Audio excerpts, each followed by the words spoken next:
I'm actually going to read you something that is a bit more standard for horror collections. I got a vampire story, it's called Dracula Must Die. And I'll start now.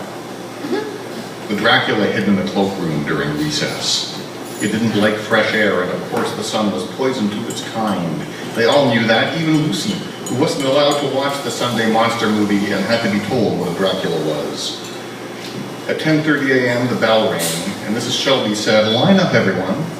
Mrs. Shelby looked up and down the line and wiggled her fingers as though she were counting, but she never counted the Dracula as it crab-clawed between the fluorescents over the art tables and twanged its thick, dark fingernails on the sheet metal ductwork that hung over the make-believe kitchen. Leonard, their official leader, charted its progress along the ceiling and down the corridor to the far end of the cloakroom. There it hunched, resentful and out of breath, as the rest of them put on their galoshes and did up their snowsuits and tried not to look up.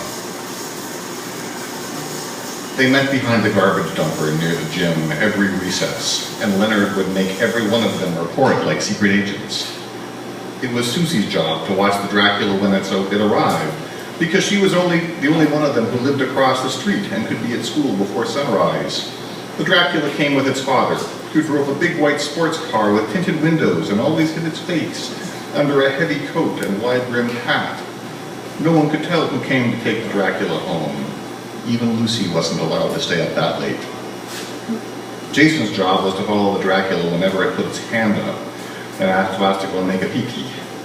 If there was someone else in the washroom, Jason peered through the grill at the bottom of the door and watched as the Dracula pounced. It pushed its victim against the urinals or the sinks or the side of the toilet stall, gripped the face with its long-fingered hands, and slipped its hollowed-out baby fangs high up the victim's nostrils. There would be a struggle, then the victim would relax as the blood and no spit began to flow. Later, Mrs. Shelby would get out a fresh Kleenex, wipe up the blood, and scold the Dracula's victim for picking his nose so much. Jason had watched the Dracula do this 5 times and had not been caught once. Lucy watched the Dracula when it was in the cloakroom. Mrs. Shelby always gave the Dracula extra attention, and whenever anyone was mean to it, she would get angry. "Timmy Slitskin is a special child," she would shout, waving her finger. "Don't you go bothering Timmy." When Mrs. Shelby was away from it, Lucy reported, the Dracula spent a lot of time folded up in the long wooden toy cupboard that was under the blackboard. Sometimes it would lurk around the pretend kitchen, making noises while the girls tried to play. Reading and printing was a year away for all of them, so Leonard had to keep the reports in his head. It was a good thing, they all agreed, that Leonard was the smartest boy in the morning kindergarten, and remember, it wasn't hard for him. On the first Tuesday in February, Leonard thought he had compiled enough reports to make a plan. The sky was slate gray, and it had snowed for 2 days straight, and on Tuesday, most of the children in the morning kindergarten had brought their crazy carpets. Jason wanted to join the rest of them on the steep hill at the back of the yard, but Leonard overruled them. The plan was ready, and they all had to be there for it, and that was final. The space behind the dumpster was choked with a high drift of powdery snow, and Leonard and Susie dug away enough of it so they could all squeeze in. "Everybody here?" said Leonard. "Then good, here's the plan." Leonard unzipped his Ninja Turtle backpack and began handing out the equipment. That morning, Leonard had glued together 4 wooden crosses from popsicle sticks, and he passed them around. He hadn't been able to find any garlic, but his mother used garlic salt on everything, and before school he made a quick pass by the spice rack. He threw the salt on everyone, then pocketed the shaker and took out his G.I. Joe canteen. All the Catholic kids in town went to school down by the river at St. Cyprian's and wouldn't even talk to the public school kids, so Leonard had filled his canteen by the drinking fountain in the Presbyterian church his parents went to. The holy water tasted stale and plasticky, but according to every one of Mr. Hammer's Dracula movies, you had to have it, so they took a swig anyway. Then Leonard handed out the rulers. They were 12-inch wooden rulers from the grade 1-2 classroom down the hall and were covered in drawings of machine guns and jet airplanes and trucks. Leonard and Jason had worked on these all Sunday afternoon in Jason's dad's garage. Now, where they would have said 12, the rulers were sharpened to a point. Jason said, "Watch out for slivers." Lucy giggled, but Leonard said, "Mind what Jason says." in a voice that was very grown up, even for Leonard. Lucy stopped giggling and paid attention. "These are for the Dracula," said Leonard, holding up the rulers. "They go straight into his heart, just like on TV. Next, he lifted a cross. The Dracula's are scared of these, so if he comes at you, hold it up." He held the cross in front of them to demonstrate, then put it away too. "Don't look at its eyes. It doesn't like mirrors. Stay together. Dracula's get you when you're alone. Draculas hate daylight. You can't shoot it with guns because it just laughs. You ready?" Jason nodded first, then Lucy, and finally Susie. On a bathroom trip that morning, Susie had propped open the door to the gym, and now she skipped around the dumpster and pulled it open. With Leonard taking the lead, the four of them filed into the dark gymnasium. When they came to the door of the kindergarten, Lucy said she was scared and wanted to wait for Mrs. Shelby to get back from the staff room. "That won't work, dummy," said Jason. "She's the teacher. She'll make us stop." Leonard didn't even comment. He lifted his cross and pulled the door open a crack. The Dracula had turned off the lights and shut the blinds when everyone left, and the rooms beyond were shadows of black and gray. He opened the door wider so they could all see. The classroom, at the far end of the kitchen, was only visible in the dusty light that filtered through the Venetian blinds. Closer, the little corridor that led to the washrooms and the cloakroom was impenetrably dark. Leonard stepped inside and motioned the others to follow. Their snow pants whisked nervously as they moved along the corridor into the cloakroom. They left a trail of dirty water and their boots squeaked. Ahead in the dark, Susie heard a sound like flies. "Shh," hissed Leonard, and held his hand to Jason's chest as though they were a pair of GIs sneaking up on an enemy camp. The buzzing oscillated, loud and soft, high and low. Lucy was still scared, but she kept quiet. The fly sound stopped abruptly as they entered the cloakroom. Now all four of them had their crosses out, and they held them high in front, like the Sunday TV matinees by Mr. Hammer said to. "Think holy thoughts," said Leonard. "They can't get you when you're pure." The light fixtures rattled in the ceiling over their heads, and Lucy gasped as she realized the Dracula was moving over their heads, back behind them. "It's getting away," Susie squealed, and in spite of herself, Lucy giggled again. The rattling in the fixtures stopped, and an instant later they heard the claw and metal sound of the Dracula crawling over the ductwork in the main room. "Get him!" yelled Leonard. "Come on!" Jason hollered.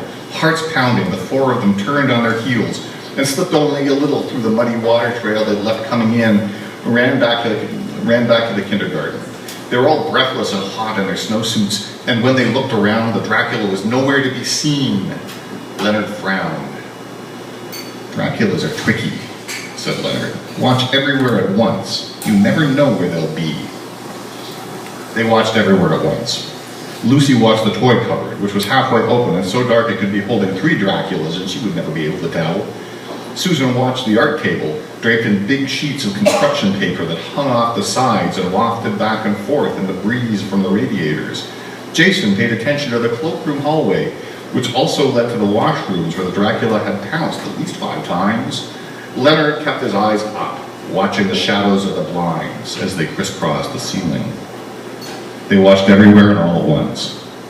But Leonard was right about the Dracula being tricky. It had hidden underneath Mrs. Shelby's desk, where Mrs. Shelby put her knees. While the 4 of them watched the ceilings and the cupboards and the tables and the washrooms, the Dracula cricked its back and bent its knees, and with a breath like a winter wind, pulled itself up to the full height over the desktop. "Hum!" Lucy exclaimed, putting her hand to her mouth as she saw the Dracula and it saw her.